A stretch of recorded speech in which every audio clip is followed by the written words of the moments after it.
Kasian kasian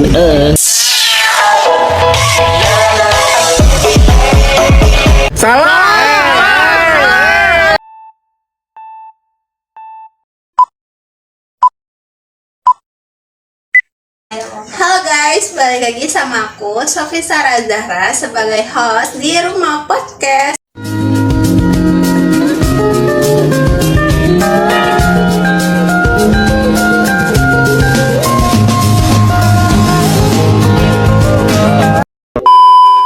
Di podcast kali ini aku bakal ngebahas apa sih itu prospek kerja dan apa aja sih prospek yang ada di bidang manajemen perkantoran dan layanan bisnis. Tapi aku gak akan ngebahas ini sendirian. Di sini aku ditemenin sama teman-teman aku. Nah, ini dia teman-teman aku yang bakal jadi narasumber di topik kita kali ini. Buat kalian yang mau tahu apa sih itu prospek kerja di bidang MPLB, dan mereka akan ngebahasnya sekarang ya. Hai, ada Muti di sini. Hai. Ada Yuli. Halo. Kalian apa kabar?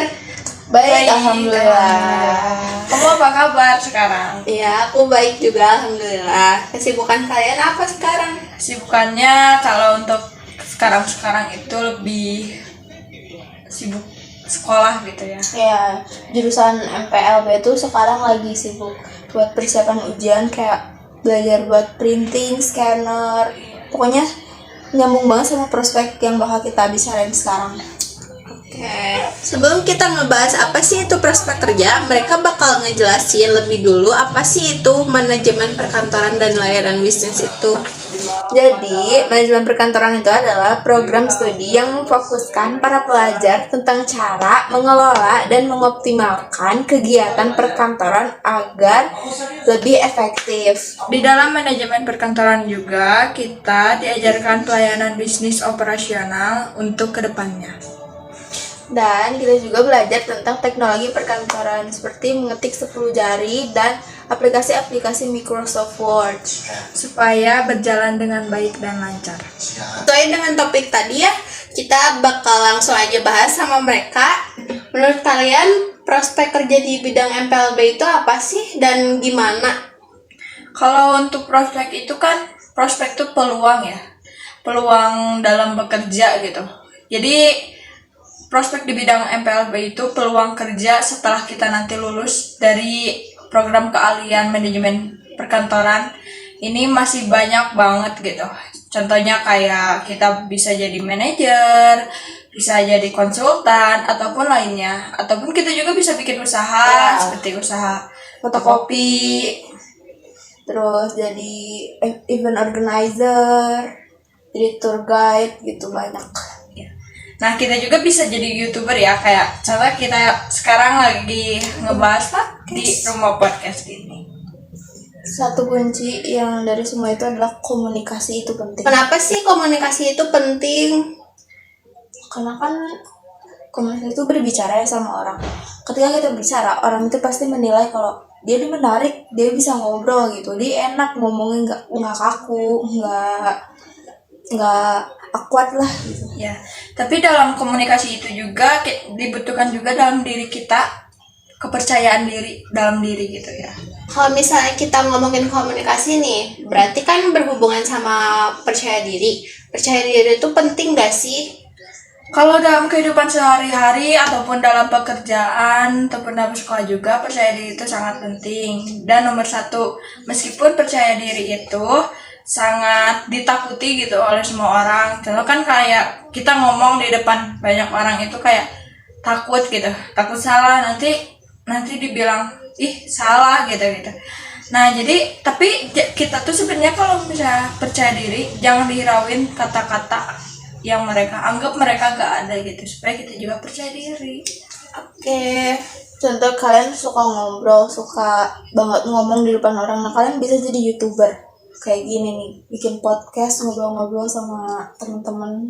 Boleh gak sih kalau misalnya aku nanya planning ke depan kalian itu apa sekarang? Pastinya udah lulus dari SMK, rencananya tuh sebenarnya pengen kuliah. Min, Atau amin guys. Udah mungkin bisa kerja jadi customer service contohnya, karena itu juga salah satunya butuh keahlian berbicara.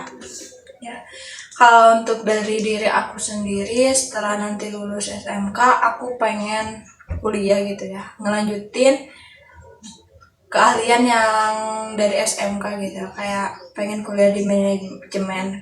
Kalaupun nggak kuliah, aku juga pengen kerja gitu, kerja di Yang sesuai bidang. ya sesuai bidang sama keahlian yang aku punya gitu.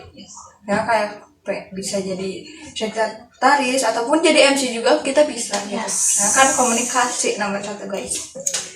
Apa sih manfaat kalian masuk ke bidang MPLB dan apa sih tujuan kalian yang bisa ngebuat kalian itu buat masuk ke bidang ini?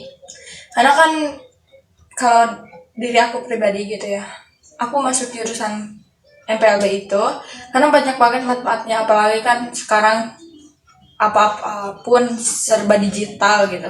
Jadi biar aku pun tahu gitu keahlian ataupun gimana sih Ngikutin era. yang ngikutin era sekarang gitu, reformasi sekarang gitu. Kalau manfaat dari aku lebih mempermudah sih, lebih ke aku mau bikin surat aku bisa pakai Word gitu kan, aku bisa ngetik Yang udah sekarang. dipelajari. Ya, Ya. aku bisa ngeprint, bisa fotokopi. Karena kan sekarang itu serbanya itu teknologi gitu. Iya, Teknologi iya. kan semakin gede gitu dibandingkan manual ataupun lainnya. Oke. Nah, buat kalian yang belum tahu, kalau misalnya di tahun ini tuh jurusan MPLB yang paling diminati loh. Nah, jadi di akhir pembicaraan ini kita bakal ngebahas kesimpulannya ya, biar kalian semua ngerti apa sih kesimpulan dari topik prospek kerja itu.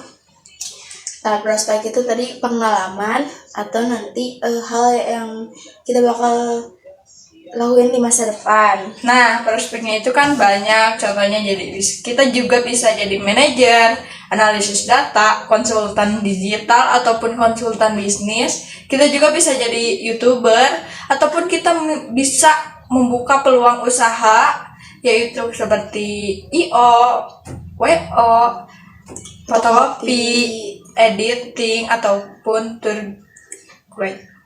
Nah guys, itu pandangan mereka tentang prospek kerja di bidang MPLB. Terima kasih buat Muti dan Yuli telah menyempatkan waktunya di podcast kali ini. Semoga bermanfaat ya yang Ya, kita semoga bermanfaat sudah- dan semoga kalian suka ya dengan apa yang kita jelaskan tadi. Bye bye.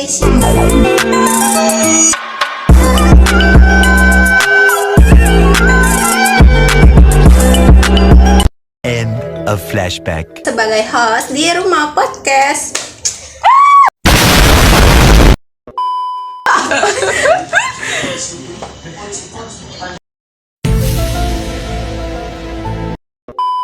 Sebelum kita ngebahas Bingung Phil.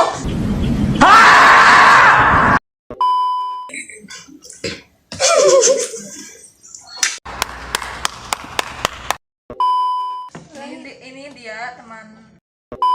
apa sih itu proker? Baik. Baik.